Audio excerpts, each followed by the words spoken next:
young vibes in terms of playing Sunrise, seeing the playoff at Centurion. Do you feel that? Obviously, you guys didn't get over the line that day, but do you think it's any different this time around? I did think about it when I saw the fixture, but to be honest with you right now, I'm just trying to think to 11 players to get on the park. That's my biggest concern for us at the moment. But great opportunity. What happened then was on that day we got outplayed by a special knock, which was a great innings from Aiden. So hopefully it's a little bit different this time around. You brought up who's not fit. Who else? Unfortunately Donovan is also injured, so it adds to the list of players.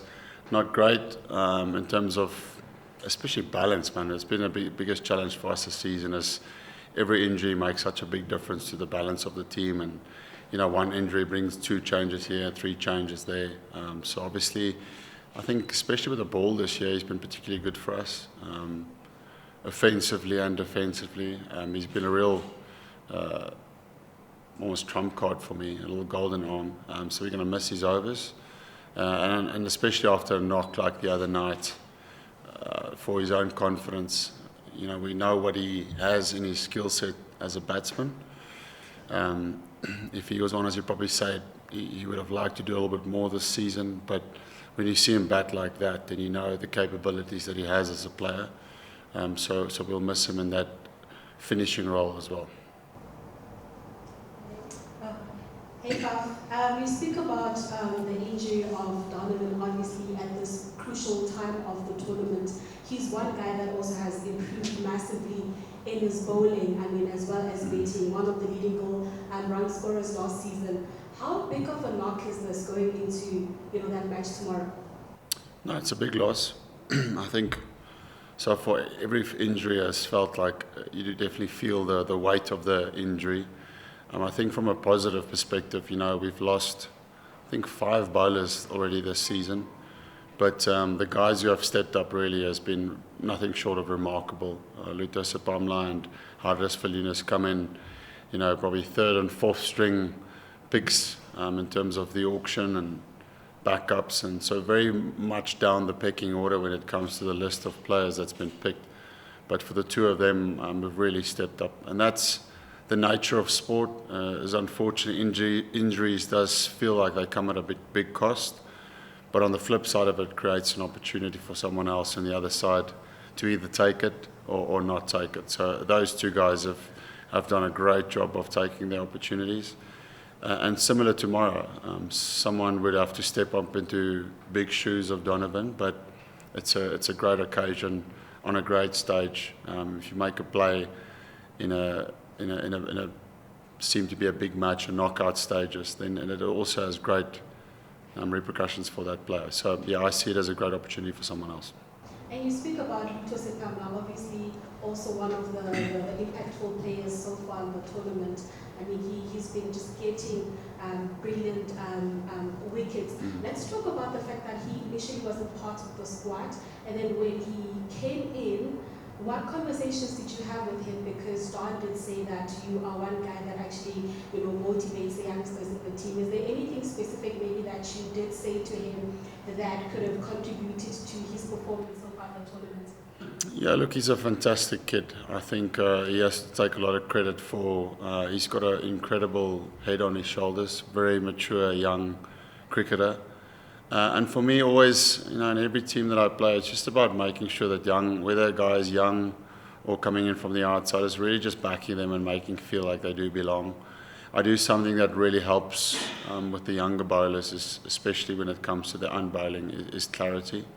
And that's my job as captain, is to make sure that I can almost take as much of the decision making off their shoulders, where they can just really focus on their accuracy and delivering their skill set. And he's been unbelievable. He's like a sponge, just absorbing all the information that I throw to him. And as I said, to his credit, he's done all the magic. So yeah, I think he's got a bright white ball future ahead of him. I remember seeing him early doors for the Proteas when he started playing back then, and I think people maybe rated him more as a red ball cricketer back then, but I can tell you now, working with him firsthand, there's a lot there for the Proteas moving forward. All aspects of the game. You know, the new ball, he's been threatening getting wickets up front, and then wherever I need him in the middle of the death, he has got different skill sets. So, yeah, really proud to see someone like him shining. Faf, not being unkind, but it's a bit of a dad's army you're leading out there, but they've done the job. You're in the playoffs. Is this the way T20 is going? Do you feel like, I mean, I can remember when they said that's a young man's game. How important is that experience? And do you think these older veteran players are the way to go? Yeah, no, we call ourselves the replacements. I told him that the other day. It reminds me so much of that movie, just getting out all the, whether it's the has-beens, the guys who's been written off, the guys who hasn't been picked, and you put them together in a squad, and you possibly get the best out of everyone. So we understand that we've done okay so far. We haven't been amazing throughout this tournament, but we've shown signs of great things. So for us, it's just making sure that we get a little bit better every time we play and not make the same mistakes over and over again. In terms of experience, yes, I've said it in the beginning of the competition. I think the world cricket trend about 3, 4, 5 years ago was around the explosivity around young players, the fearlessness around young players. But I've certainly seen that teams who win competitions generally have a lot of experience in their group. And the dad's army, very proud to say that the 2 oldest guys in the team are still standing, myself and Imran Tahir. Last one. Faf, we know you live down in Cape Town and you've served the waves, but this is where you're from. And coming back to Centurion, just playing here again, and what you're expecting also from the surface and what you get there. Yeah, it's great memories. The last few years for me, being in Cape Town, I actually haven't had much opportunity to come down here at all.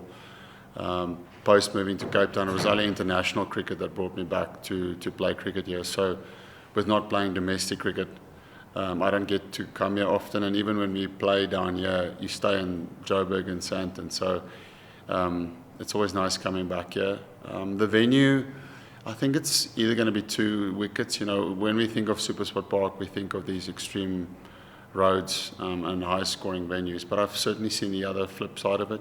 I think you get 1 or 2 pitches. One is a bit on the slow side, and has quite a bit of tennis ball bounce, and even takes a bit of turn with the new ball. Or it is the Centurion Park that we know, where it looks like a shiny piece of mirror, where it's just a beautiful batting track. So, not sure what we'll get tomorrow. It's just I think. Throughout this whole competition, teams haven't been great at assessing batting first.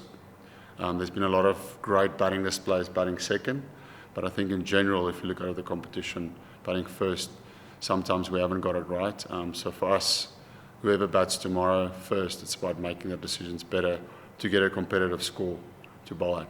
And just you guys are close with you, urging all the people to come down the highway and come and support us. Yeah, hopefully the people from Joburg can drive a little bit further away from Joburg and come support us. Yeah, we take confidence that the Sunrisers has been a great team playing at home. They've been fantastic at home, but I feel like there is something where you can challenge them in not their own conditions. I suppose similar to the Paarl Royals. So for us, it's just making sure we can hopefully start well and put pressure. Yes, there'll be a few changes for us from the last game, but cricket isn't played on paper. It's made on those decisions that you get, small moments in the game where you have to get right or wrong.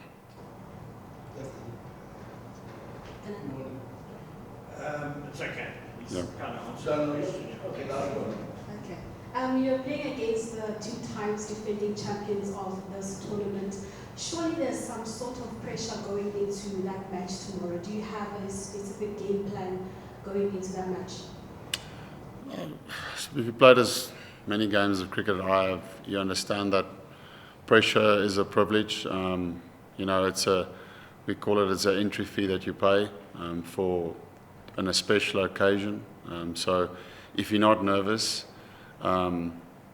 then there's something wrong with you. I think it's a great, that butterflies it's a part of the feeling. So I love that feeling playing cricket where you feel like there's something on the match. No doubt there'll be some of the younger boys tomorrow that will feel like it's a bigger occasion, but no, for me it's just a game where yes, it's a bigger stage, but you still got to make sure you do the basics really well, and that will be the plan tomorrow. This is how well we can do the basics for longer. Thank you, Faf. Thank you.